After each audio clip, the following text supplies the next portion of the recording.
They thought she was calm. They thought she had everything. A promising job, a loving man, a quiet strength. But what they didn't know, what no one asked, was what it cost her to hold it all together. Her name was Alyssa. And every morning, she painted on her lipstick, buttoned her navy blouse, and carried her silence like armor. She smiled when the world watched. But her words lived in margins and empty teacups, in unsent emails and the aching space between good mornings. She wasn't quiet because she had nothing to say. She was quiet because no one ever stayed long enough to hear it. The cursor blinked at her like it knew. Alyssa sat in her favorite cafe, a forgotten slice of chocolate cake pushed to the side, her laptop open and untouched.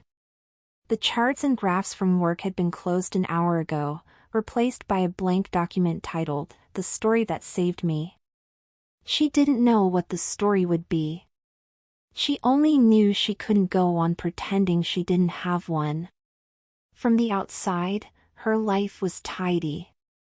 She worked in marketing for a lifestyle brand. She had clients who sent her polite emails and friends who tagged her in brunch photos. She had a boyfriend who was dependable, if distant. But none of them knew she hadn't slept a full night in months. None of them knew she had a folder of stories on her desktop labeled "Someday." She stared at the screen. Then out the window. Then at her reflection. And quietly, beneath the hum of espresso machines and conversations, she whispered, "Write me back to life." Her boyfriend, Marcus, wasn't cruel. He was busy.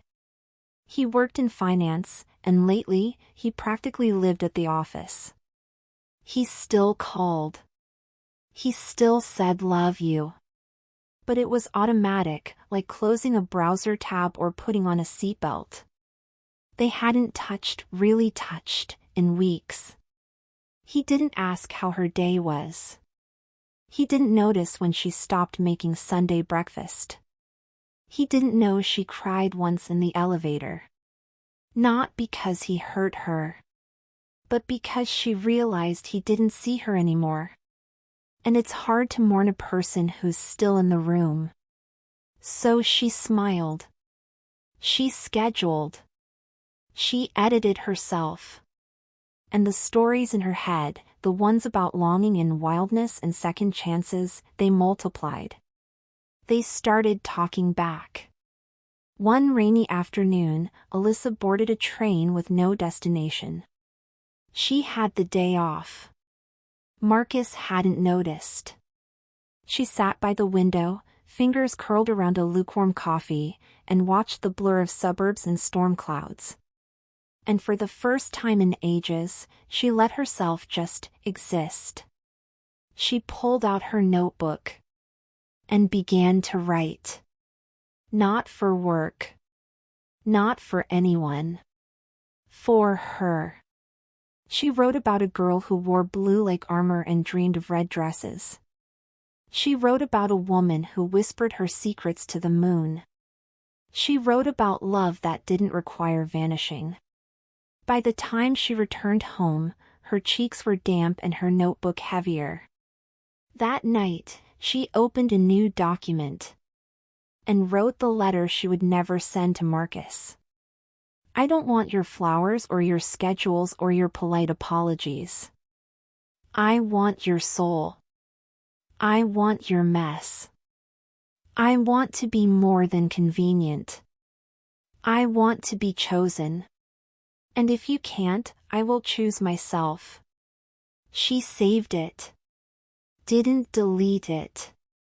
Then, she wrote another. To her younger self. You were never too much. You were never wrong to feel deeply. You are not a burden. You are a wildfire in disguise. Then another. To no one in particular. I am still here. Still soft. Still brave. Still writing. She slept well that night. A week later, she wandered into a small bookstore downtown. Rain dripping from her coat. Ink on her fingers. She wasn't looking for anything. But a handwritten sign caught her eye. Open mic night, read what you've been afraid to say. It was in 2 days. She signed up. Her hands trembled as she typed out her story. Not a novel. Not a masterpiece. Just the truth. The room was small. The lights were soft. She stood at the microphone, throat dry. Then she read. There's a kind of pain that doesn't scream. It whispers. It wears lipstick. It goes to work. It hosts dinners. It says I'm fine. But at night, it writes. It bleeds ink. It becomes the story. The room held its breath. And when she finished, they clapped. Not because it was perfect, but because it was real. A woman in the back wept openly. A man nodded like he knew that pain.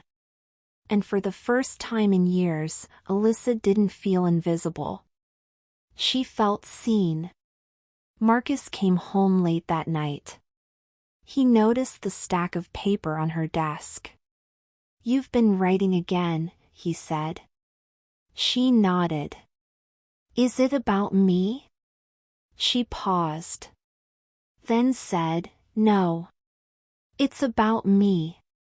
He didn't get it. But she didn't need him to. She had remembered who she was. And she was going to write her way forward. Months passed. The stories kept coming. She self-published her first book, Ink of Her Silence. It wasn't a bestseller. But it changed lives. Especially hers. Letters came in. From women who said, you wrote what I couldn't say. I left a man who never saw me. You reminded me I matter. And late at night, Alyssa would sit by the window, hand curled around tea, laptop glowing. Writing the next chapter. Still soft. Still brave. Still here.